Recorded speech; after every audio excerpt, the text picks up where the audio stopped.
99, 100. Kidding.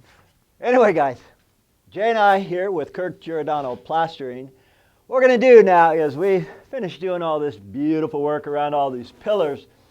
And we did a video about 2 months ago showing Rib-Lath. And man, I got so many calls about, well, how does it attach? And I thought, some of these folks, I wrote back, I said, next time I'm doing a ceiling, I'll use it and I'll show you how we're attaching it. Well, we're doing a ceiling. And now note, if this ceiling had plywood on it, I can go with a 3.4 mesh that's dimpled. The dimpled would be because the mushroom would have to go through the wire and mushroom above it. If it was flat mesh on plywood, it just wouldn't stick, it'd just keep falling. On this, I could still use a 3.4 mesh, but it's spongy.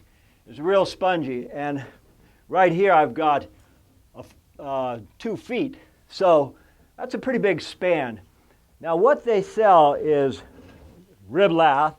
A lot of people call it Rib-Lath. A lot of people call it high Rib-Lath. Rib-Lath is Rib-Lath. And what I've got is, okay, the Rib-Lath they generally sell is 1/8 of an inch or 3/8. When you're using 1/8 inch Rib-Lath, that's for 16-inch centers. This is 16-inch centers, but we got 2 feet there. So I went with 3/8. What's the difference? This is much stronger. The other, say, difference in cost is from $4 to $8. And when I went to get the 3/8, they said, Kirk, we're out of regular 3/8. And I said, man, you're kidding me. You're killing me. He says, I got some paper back. And I said, well, give me the paper back. It's a few cents more. What is this paper for? If you're shooting it with a gun like I used to do union, man, we used to hang this stuff 8 hours a day.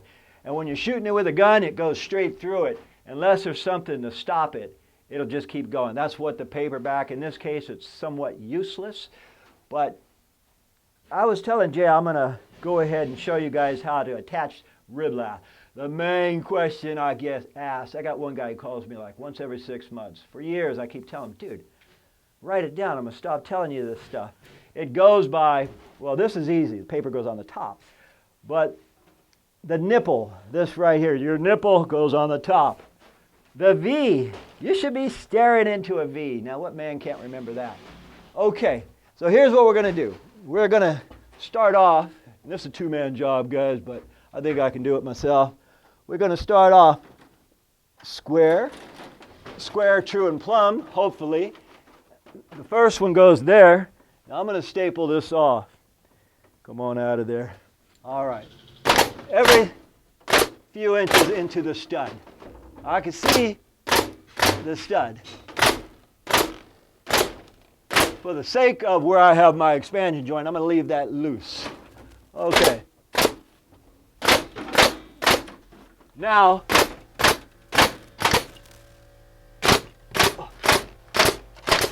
the next piece, we're going to overlap it.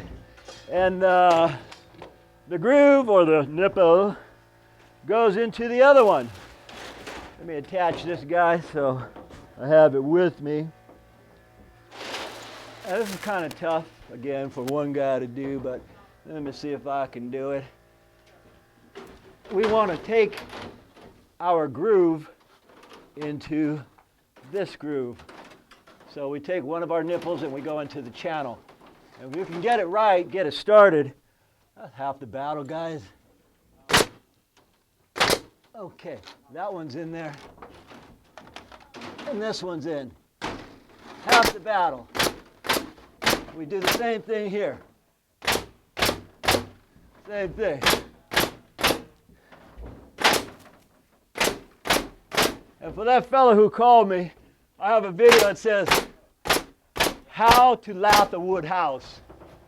And this one fellow responded, he said, don't listen to Kirk, the guy's a quack. He said he's using 1-ply paper. Actually, we were using 2-ply paper. Paper is spot glued together, so if you're in a 20-foot span, it doesn't separate. Then he said he's using the wrong nails. We use 1.25 crown. When I was doing this 30 years ago, we use 7/8 because we didn't even have plywood on the houses. The houses were all studs, so we had to stretch the wires and use 7/8. But now that we have shear wall, we switched to 1.25 inches. Am I going to buy a box of 1.25 inches just to do this? Forget it, too much time. So, okay, we got 2 pieces on here.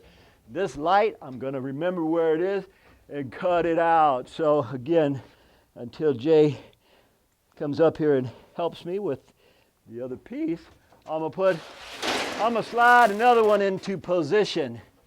Okay. Now again, all I want to do is I want to get this nipple into the other nipple, or groove into the groove. Let's see here. Come on now. Line up, line up. These grooves fit right into each other. And then you get it against the wall, and I could see straight through this, so I know where my studs are. Once you get one, you line them up, they should all line up. And what's this give me, guys? This gives me something solid to work with. All right, look what you're doing. If I just use 3.4 mesh, I'll be in a bad situation. One time we were doing a job about 20, 30 years ago, and I lathed it with 3.4 mesh. And I had one of my buddies, he wasn't sure how to plaster. I said, go ahead and do that. And what I was getting at is it was a big span. And so every time he put the plaster on for the first coat of mud, it would go on, and it was right above his head because he was here. Then he'd move and it'd go boing and spring it back down on his head.